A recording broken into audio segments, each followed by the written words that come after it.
Here's a startling fact. 40% of Palestinian men in the West Bank and Jerusalem have spent time in Israeli prisons.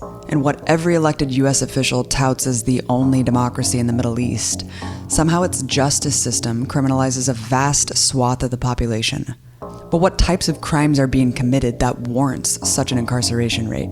To find out more, I visited the offices of Addameer in Ramallah, the most prominent prisoners' rights organization in Palestine, and talked to Laith Abu Ziyad, an international advocacy officer for Addameer. So how many Palestinians have been through the prison system, and why is the number so high? So since the beginning of the Israeli occupation in 1967, around 800,000 Palestinians have been arrested, which constitutes almost 20% of the entire Palestinian population and 40% of the male population. And I would say the number is high because not just because Palestinians are resisting the Israeli occupation, but also the existence of arbitrary laws that criminalize any kind of political activities, whether within military orders that have been issued since the beginning of the occupation as well, and also the issuance of the Israeli Knesset issuance of new laws that always criminalize any kind of resistance, whether it's violent or non-violent tools of resistance. Talk about what forms of non-violent resistance are being penalized.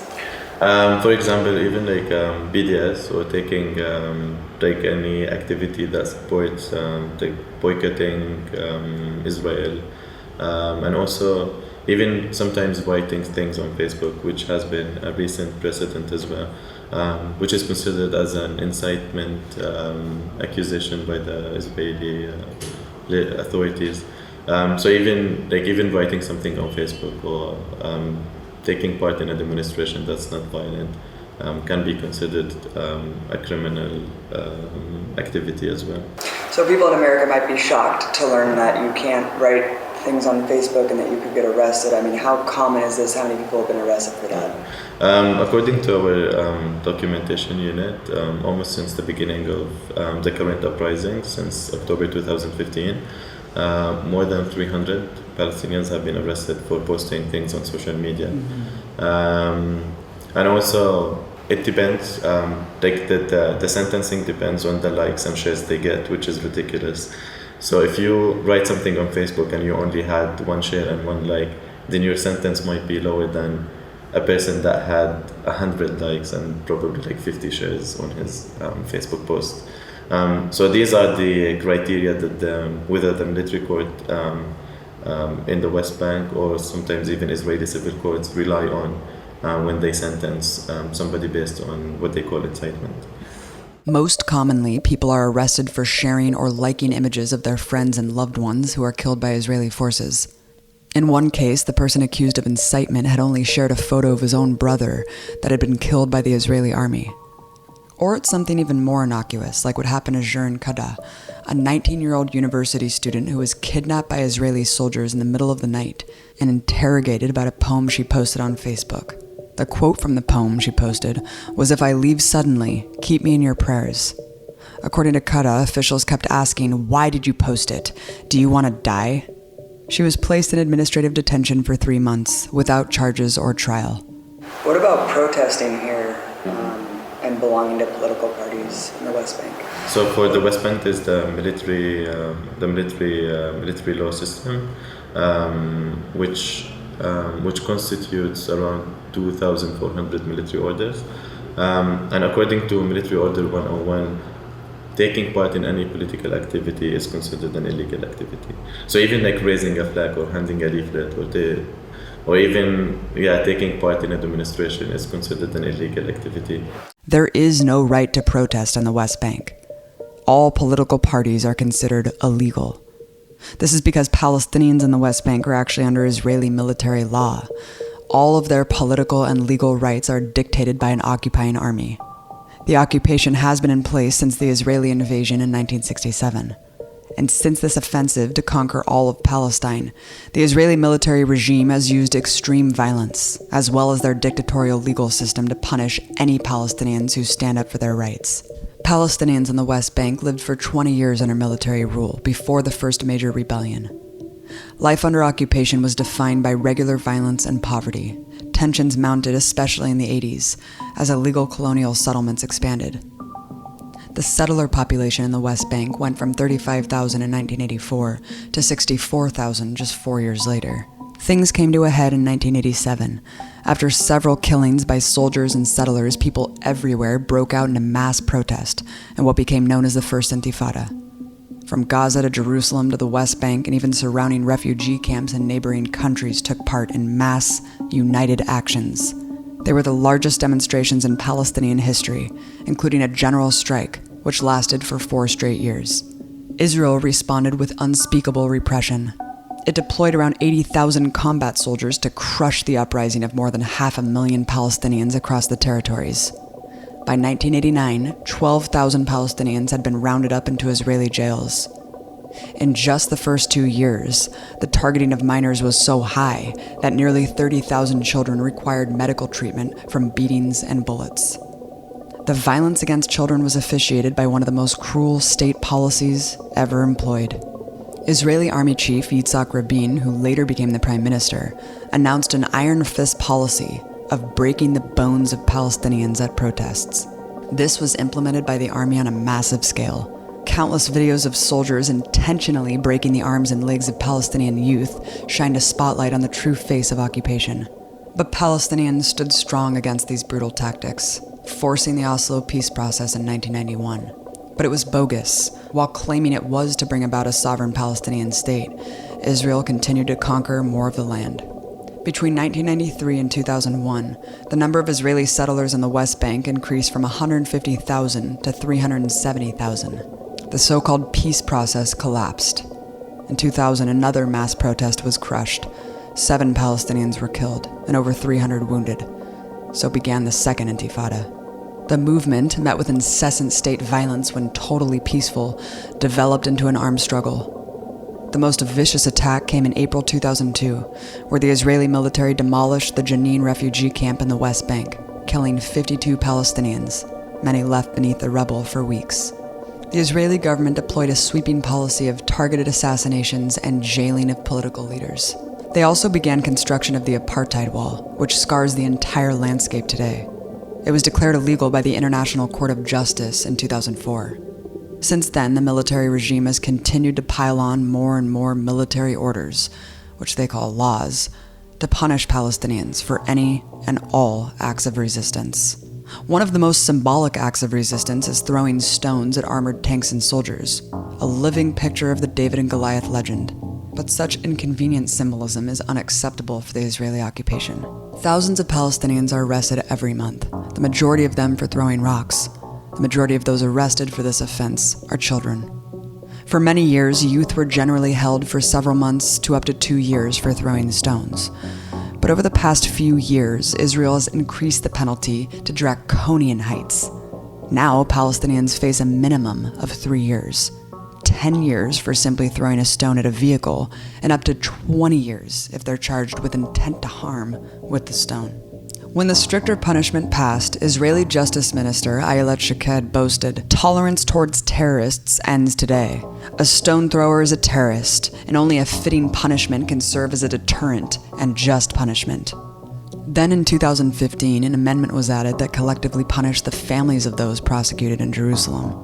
It gave the Israeli government the authority to cancel state health insurance and other social benefits for the parents of imprisoned minors.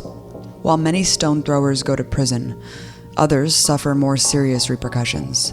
I met with a young Palestinian named Aya at her home in Ramallah. She paid a major price for throwing a stone at a mass protest against the 2012 war in Gaza at the infamous Kalandia checkpoint.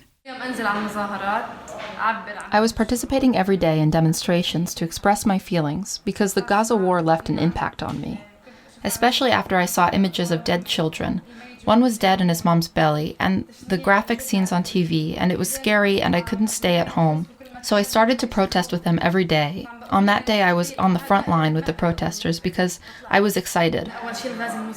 But then we started to clash with the soldiers and they prevented us from entering. They started to shoot tear gas and most were running back afraid of choking from the gas. But other protesters kept going despite the gas and everything. But after protesters threw stones and the soldiers shot the tear gas, we were surprised that they shot live bullets. Just suddenly, without any warning or telling us to go back, they started to shoot live bullets with M16s. We didn't know because sounds of shooting were ongoing. There was a guy who was the first one of us to get shot, right in the heart, and he was killed. We were scared and I thought I should go back after one was killed. But then I said I'm going for the sake of the people in Gaza.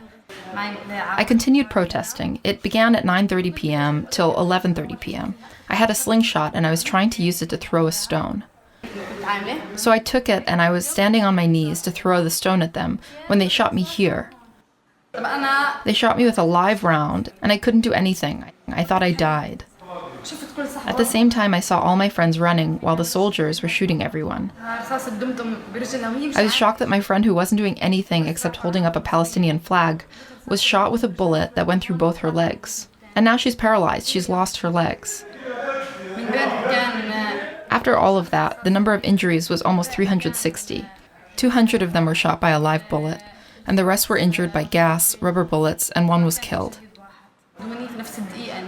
My family took me in the same moment they arrived, while bullets were still inside my leg and the wound wasn't stitched yet, because there was a priority for doctors to save other serious injuries.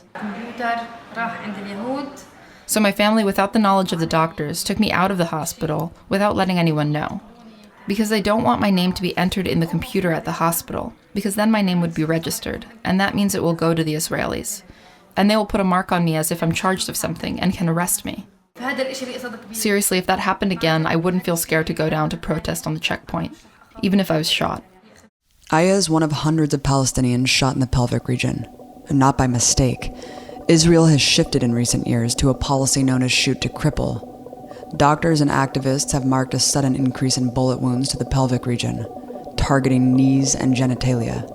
In 2015, during the latest anti-occupation uprising, Netanyahu pushed through measures giving security forces even more leeway to use live ammunition against protesters. At the same time, they increased arrests and subjected thousands more people to a legal system that by no stretch can be considered just. So the conviction rate, according to statistics released by the IPS, which is the Israeli Prison Service, that within these military courts, the conviction rate is 99.7%. Which shows how unfair the system is. Seems like a kangaroo court. Yeah. You're talking about administrative detention. What is that and why is it used? So administrative detention is the process that allows the Israeli authorities to place somebody in detention without telling him the reason that he's being detained, and also so his detention is based on secret information, and it can be renewed every 6 months indefinitely. So it's holding somebody in prison without charge or trial, basically. Ironically, administrative detention is a leftover law from British colonial rule. The Israeli occupying forces simply adopted it when they came the new colonizers. In 2015, the use of administrative detention increased 50%. Of the 7,500 Palestinians in Israeli jails, 750 are being held without charge or trial. If sent to administrative detention, a Palestinian may experience up to 180 days of interrogation, the first 60 of which may occur without a lawyer. Even the attorney doesn't have an access to the secret information, so he cannot even defend the prisoner or the detainee because he doesn't know what he's being detained for. And yeah, of course, it's an arbitrary detention that for our organization amounts to psychological torture, because the detainee lives in a permanent state of waiting where he doesn't know when will he be released from prison. And it's also used against various sectors of the Palestinian society, whether women, children, even legislative council members. And of course, it's a punitive measure, as I said, to control the political sphere and even to punish those accused of being involved in any illegal activity. Hundreds have turned to the only thing they have left, their own bodies, willing to die to get their message heard. In 2012, over 2,000 prisoners participated in a mass hunger strike, more than 1/3 of the prison population at the time. When the hunger strike became effective at drawing international attention, Israel took that away too. In 2015, the government passed a law allowing the forced feeding of hunger strikers, designated by the UN as a form of cruel and unusual punishment, tantamount to torture.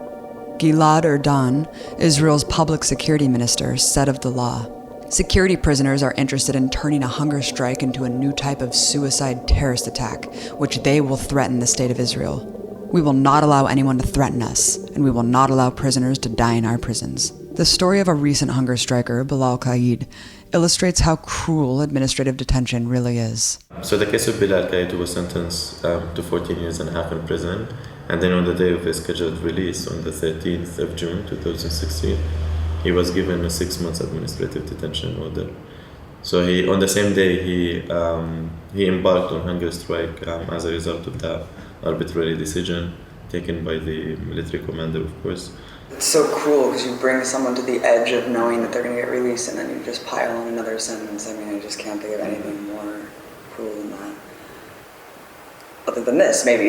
The fact that there are hundreds of children. There are hundreds of children in Israeli jails. The number is growing exponentially. According to one report, 97% of cases, no lawyer was present. Nearly 90% weren't even informed of why they were being arrested. I mean, what is happening here?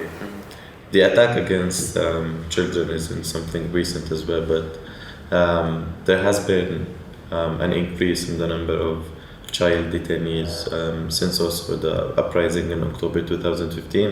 According to our documentation as well, in 2015, the Israeli government arrested more than 900 children. So only in 1 year, 900 children were arrested by the Israeli government. Most of these children were subjected to like some kind or some forms of torture, cruel and inhuman, degrading treatment. And also, like most of these children didn't have their parents present during interrogation. The torture techniques used against children are more of like psychological ones. I mean, they are subjected to some physical torture, such as beatings and kickings, but the psychological ones are more common. And also, the use of threats against family members is a common torture technique used against children as well. So the interrogator would tell the child, "Oh, if you didn't confess to your crime, then I'm gonna arrest your mom, I'm gonna arrest your dad." So it's a form of like coercion to force them to confess their crimes. And in some cases, like children were deceived to give a confession to an attorney that by the end, when he wasn't an attorney, he was actually an interrogator. So sometimes a person would go into the interrogation room and tell the child, "Okay, I'm your attorney, just tell me what you did." And then it turns out that person works for either like the military court or so basically for the Israeli government. Sometimes the child is forced to sign something that he wouldn't understand in Hebrew. And nobody would even translate like the paper that he's forced to sign, and it can be like a confession that can be used against him in the military court. I mean, this just seems really crazy. How does this kind of rate compare to other countries? Like usually in other countries, children can only be arrested if they're 18 and above. But in Israel, they arrest children as young as 12 and sometimes even younger, but they would detain them for a few hours. But some children were sentenced for 6 months in prison, 4 months. I mean, after they're released from prison, even their families start noticing like some changes in their behavior. Some of them drop out of school as a result of torture or and also most of them are traumatized because even like the arrest, the arrest process, they arrest them like most children are arrested during military night raids on their houses, which can leave them traumatized as well. And also all these interrogation and like torture that they go through, and even the prison experience in itself can be difficult for children. So after their release, it's like it has so many negative effects on them. Of course, we documented many cases of children being subjected to sexual harassment or even a threat of being raped by the interrogators as well. Child or adult, they are jailed. Compounding this repression, the Palestinian Prisoners Society estimates that 90% of Palestinian prisoners have been subjected to torture by Israeli forces. Even more egregiously, a 2013 report by the Public Committee Against Torture in Israel revealed that Palestinian prisoners, including children, were kept in outdoor iron cages during severe winter weather. This torture is in many forms, from solitary confinement to physical pain to sexual assault. In some cases, since also October 2015, even some prisoners who were injured before being arrested were subjected to sexual harassment inside hospitals. So sometimes even by medical staff. So in one of the cases that we documented, the person was shot before he was detained, and then he was taken to a hospital, and then some of the prison, the hospital guards and even the nurses, they were taking nude pictures of him. So one of the prison guards came close to the prisoner, and then he took off his pants, the guard, and then he asked him to suck his basically.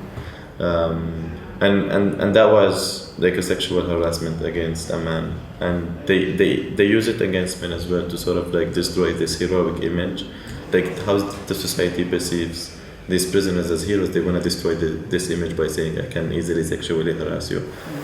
There's still people in prison from the Second Intifada and that are going to be in there for decades more. I mean, talk about what that does to actually any resistance efforts in the country. Yeah, of course it destroys the spirit of resistance within the society, and also I would say that probably most Palestinians are more concerned now to go in prison because they know once they go in, then they'll probably stay there maybe for the rest of their life. From making peaceful protest illegal to force-feeding hunger strikers, Israel has taken away literally every means Palestinians have to resist the human rights violations they suffer on a daily basis by this occupation. And jail is used as the ultimate tool of silence to shutter their advocacy for freedom. As resistance inside occupied Palestine becomes increasingly strangled, resistance on the outside grows more essential.